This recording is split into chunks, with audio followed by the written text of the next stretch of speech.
What is going on, everybody? Welcome back to Chuds BBQ. My name is Bradley Robinson, here with Nick. Hey there, Nick. And we are hanging out in Portland, Oregon, trying to find some good food and check out the barbecue scene. Today, we're in Mississippi. Mississippi Street. We're on Mississippi, which means we're going to check out Matt's barbecue. The potato salad, the mac and cheese, and pickled jalapenos. Awesome, thank you. It's a really cool spot. I like this wide open roofed area. But Matt's pretty busy, so I'm not going to go in there. So Matt isn't here right now, which makes sense because he's got like 3 restaurants at this point. He's got a taco spot, he's got a Thai barbecue place, which we're actually going tonight for dinner. And he's probably at the warehouse where they do all the cooking off site. So after we eat some good barbecue, we're gonna go there and meet up with him. But update on the weather, the most important part of these videos. It's dropped down into the 90s today, so not low light in yeah, the 90s. Not as bad. So whenever we're on a barbecue crawl like this, we try to eat pretty light, you know. Try. We don't want to fill up, so we ask for, you know, a smaller platter here, and they went above and beyond. I mean, look at this spread. We got some ribs, we got jalapeno cheese sausage, and their OG. Is that some pork belly burn ends over there? Burn ends, looks like brisket burn ends, pork ribs. Brisket, smoked pickled jalapeno, a little queso mac and cheese, and some lovely looking potato salad. What are the 3 sauces? We got cherry chipotle, peach mustard, and spicy mustard. This looks really good. Starting out light with the queso mac. I always start with the sides. I don't know why. Gotta prime the system. Yeah. All right, let's get a slice of this brisket. That is solid, nice and tender. Wow. That is some fantastic brisket right there. Nice and salty, perfectly seasoned, smoky, tender. I mean, what more do you need? That's really good. Look at the size of this pork rib. It is massive. Wow. Yep, solid rib, smoky, nice sweet glaze on there. It's juicy. Nice bite through. The bone, still tender. It's like textbook barbecue here. No knock against Matt's. This is a very common thing in the barbecue world, but I hate it when the sausages are all still stuck together. That's just a personal thing. I know a lot of people do that. But let's see how this jalapeno cheddar is. Very jalapeno-y, not too spicy, but very pepper forward. Looks like it's got some high temp cheese in there. I'm a fan of high temp cheese. Some people don't like it. They call it fake cheese, but I kind of like that. Like, fake cheese is kind of my guilty pleasure in life, like a Dorito, you know? Nice and smoky, snappy, cheesy. What more do you need in life? Brisket burn ends, nice and sauced up. I haven't had a brisket burn end, like a proper like Kansas City style one like this, in a long time. Whoa. Nice and tender, very sweet sauce on there. Not really my style for brisket, still really good. And it's a nice variation on the menu, you know? Texas style brisket, more of a sweet Kansas City style. Well, something for everybody. The smoked pickled jalapeno is really good. Yeah. It's not very smoky, but I like the roastiness with the pickle. Oh, really good. All right, I think I've tackled everything on this plate except for the pork belly burn end, which I'm trying to pick up with a fork one-handed, and I mangled it into pulled pork. Whoa. I mean, it's smoky, sweet glazed pork belly. You know it's gonna be good. Very flavorful. I like how everything has a different flavor profile to it. You know, it's not all the same sauce. This is solid. Mac and cheese, mac and queso. Gutbuster, and worth it. It's hard to do these videos without greasing up your entire system here. Yeah, I don't think you can go wrong coming to Matt's here in Portland, you know? Got the Texas Trinity down, you know, that brisket is fantastic, ribs and sausage, great. Sides are good, pickles are good, everything's homemade, but that brisket, that would do well in Texas.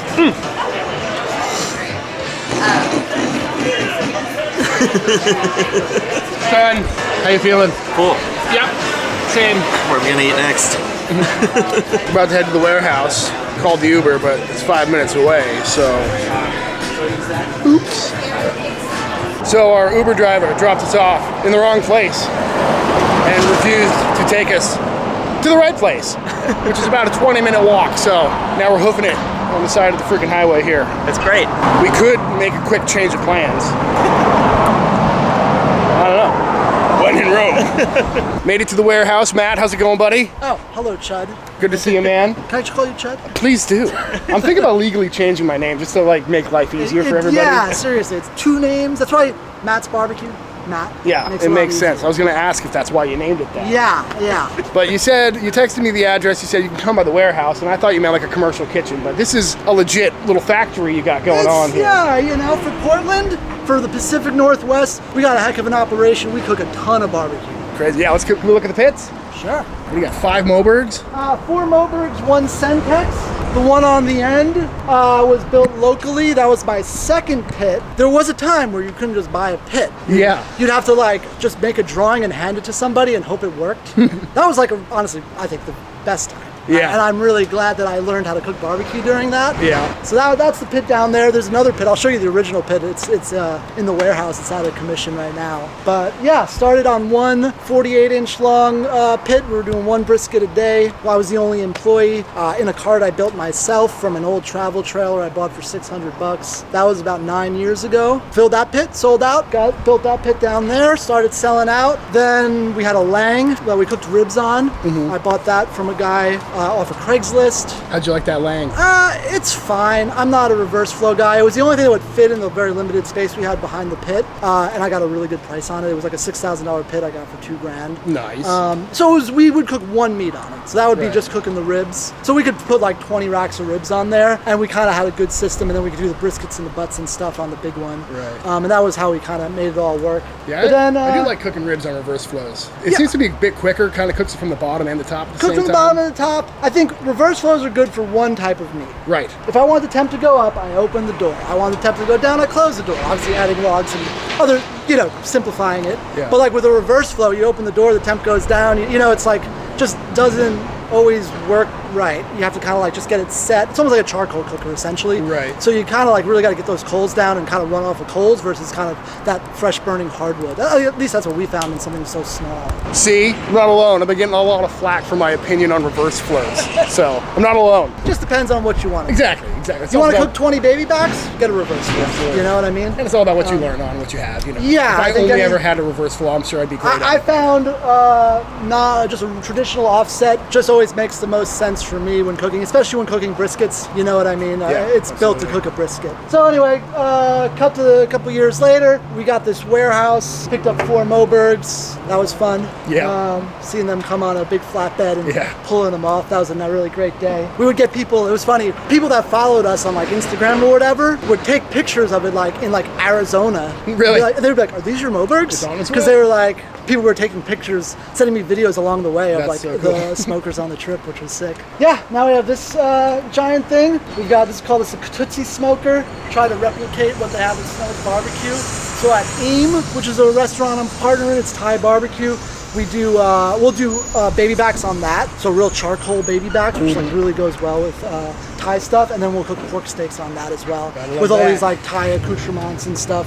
Those are Tuesday and Wednesday, so you won't be able to try them. But yeah, we got a good system. This feeds 4 restaurants. We spent a lot of time weighing and logging everything, so we know exactly how much to cook every day, which I think is, honestly, that's the skill that we kind of got really good at over the years. You Yeah. know, like when you're cooking this much meat and sending them to 4 places, you do not want to be stuck with a ton of crappy barbecue. Right. So we have it really dialed in where we can we know how much we need to cook versus how much we need to sell based on, honestly, with the weather, you can pretty much gauge how many people are coming down after 9 years. So are these always fired up 24/7 or? Not 24/7. Obviously Monday, Tuesday are not as busy. We might only run 2 or 3. For the weekend, summertime, we're cranking. Yeah. How many briskets a day are you cooking? Busiest time, I don't know, it's like 70 or 80. We only do 2 pits. There is a max of how much we can pull out that makes sense. Right. Especially, you're like, do we cook more ribs, whatever. But yeah, we'll go through, I think, 3,000-4,000 pounds of brisket a week. Not a small amount.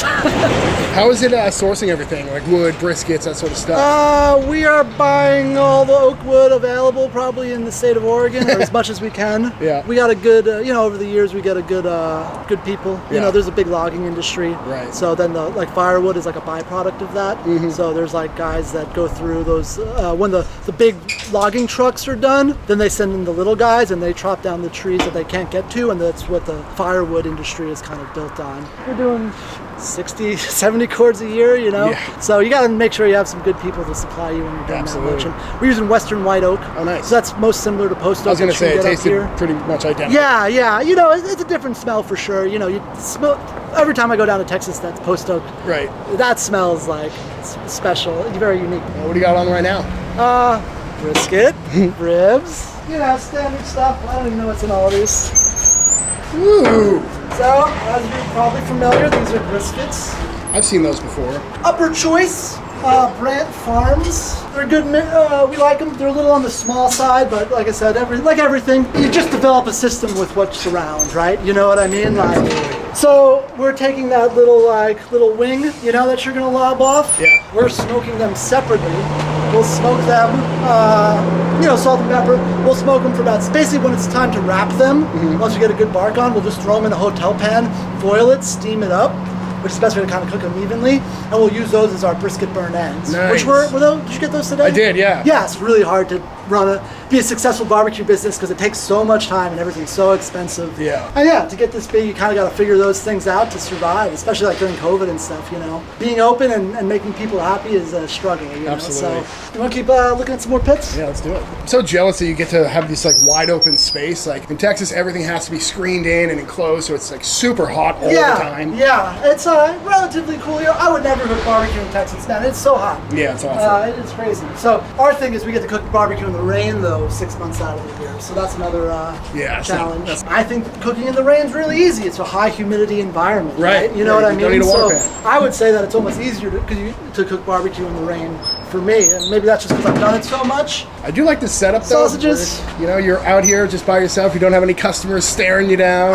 It would be nice to have some customers hanging out. I'd love to put a location out here, but just the nature of Portland, and we couldn't really smoke in the city. So this is an industrial area, and literally like the only place. So I was trying to find a warehouse to do this, and everyone was saying no, they didn't want the smokers. And then the landlord was some like conglomerate based in Houston. So I talked to the landlord. I was like, hey, I want to put some pits out. He's like, oh yeah, sure, whatever. Awesome. And I was like, cool, sick. So, you know, we poured this concrete, you know, try to make a nice place to do all the barbecue. And yeah, you know, you wonder if you're going to fill up the pits, and then all of a sudden you fill up the pits and you buy another one. Yep. You know? Yeah, this thing is massive.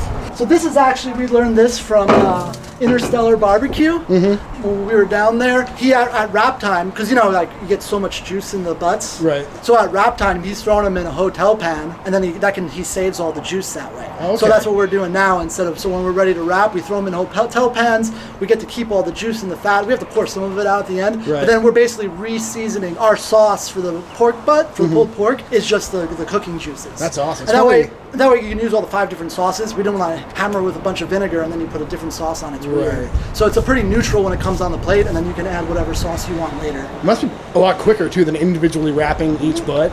Yeah, when you're doing it in volume, I mean, nothing is quick. Yeah.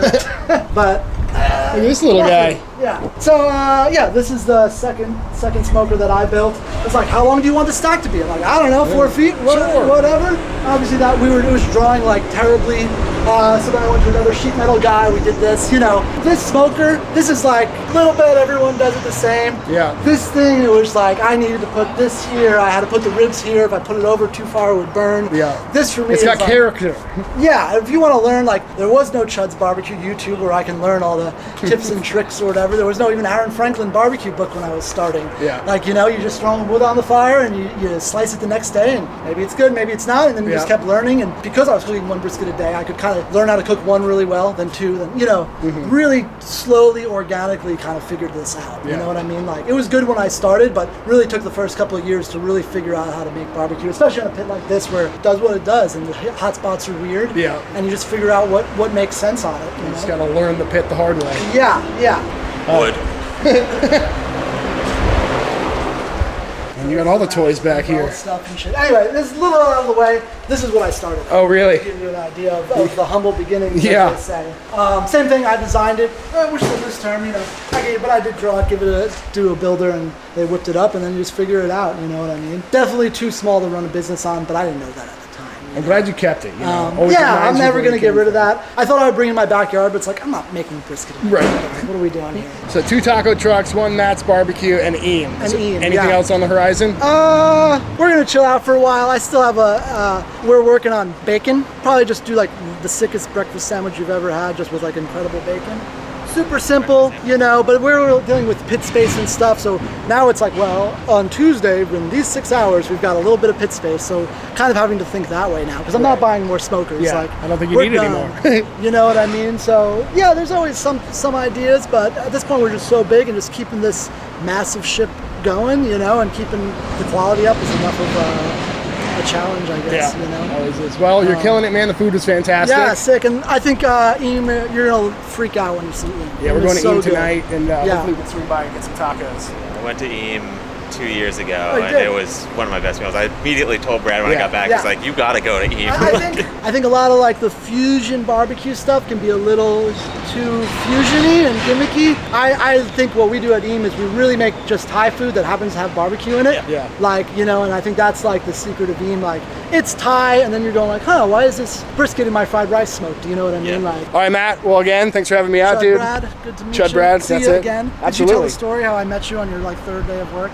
I haven't. No, yeah. He came and saw us at Friedman's, like, what, 2016? Might have been even earlier than that. Yeah. But yeah. So it's awesome to see where you've gone. Yeah, you as well, you know, like I said, it was just kind of funny very cool to watch your like smoker career and your pit master career just kind of like explode after, like I said, seeing you on like your 3rd day of work. Yeah. Yeah, I mean, I may have had a couple beers that day. I don't Yeah. know. Awesome, dude. Well, get back to work. Yep. Sounds like Thank you you, got man. plenty of it. Sick. Just left Matt's. Big shout out to him. Great food, great dude. Really cool spot. Definitely should check it out. But it's been like an hour or two just checking in because we got more food. Where are we at?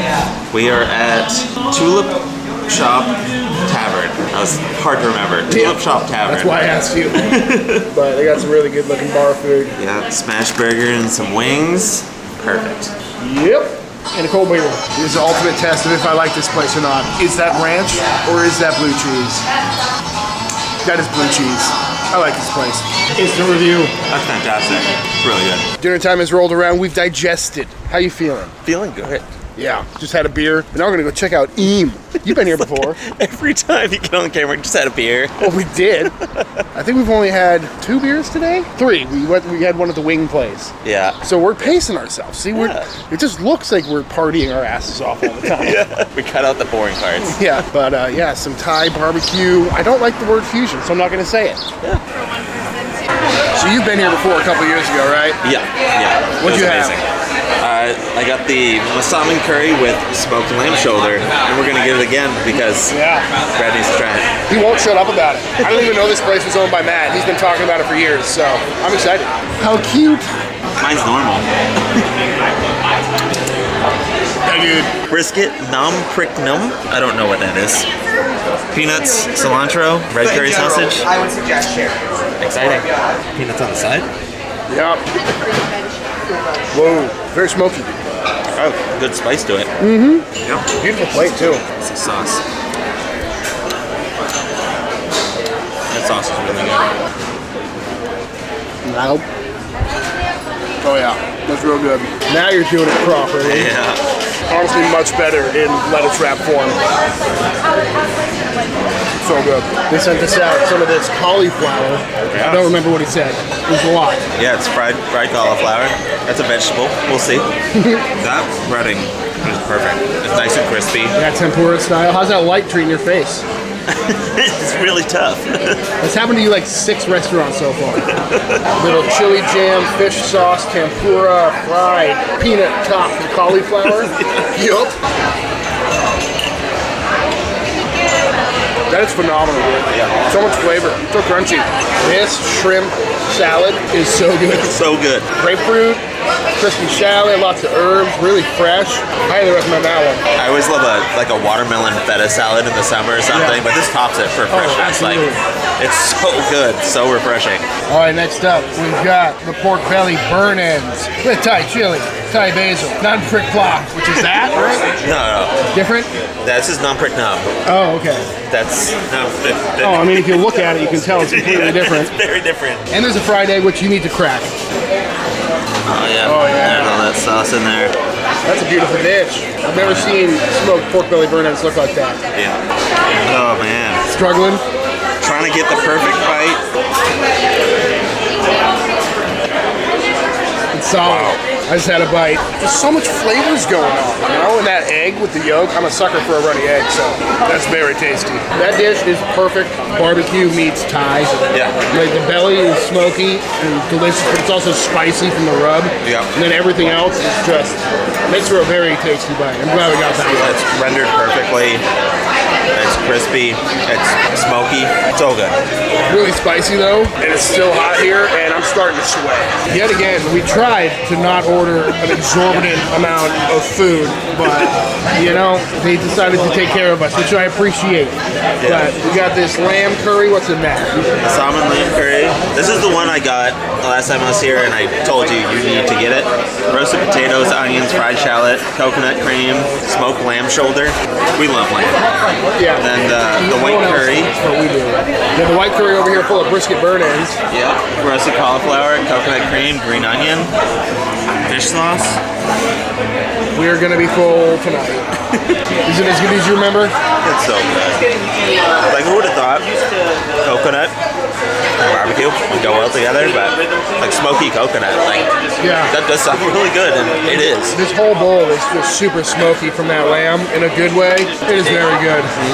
The texture of super soft brisket burn ends in a curry with rice is absolutely phenomenal. It's perfect. I really like that white curry. The lamb is also very flavorful, super tasty. And you got some veg in there. Potatoes, cauliflower. I don't think I ever say this on camera, but I'm very full. Yeah, we finished the whole table. Yeah, look at that. All gone. And to finish out the night, we got a mango sherbet of sorts. Mango passion fruit guava, I think? Yeah. Passion fruit blood orange guava. Oh, yeah. Honestly, I was just saying, I don't think I could put anything else in my body. This is really hitting the spot. Kind of lightens up the palate, goes down easy, refreshing. The perfect finisher, honestly. Like, this is so good. I'm starting to get concerned because things keep coming out. They're taking way too good of care of us. But what do we got? This is the coconut panna cotta. Oh wow. That looks good. Jiggle, jiggle.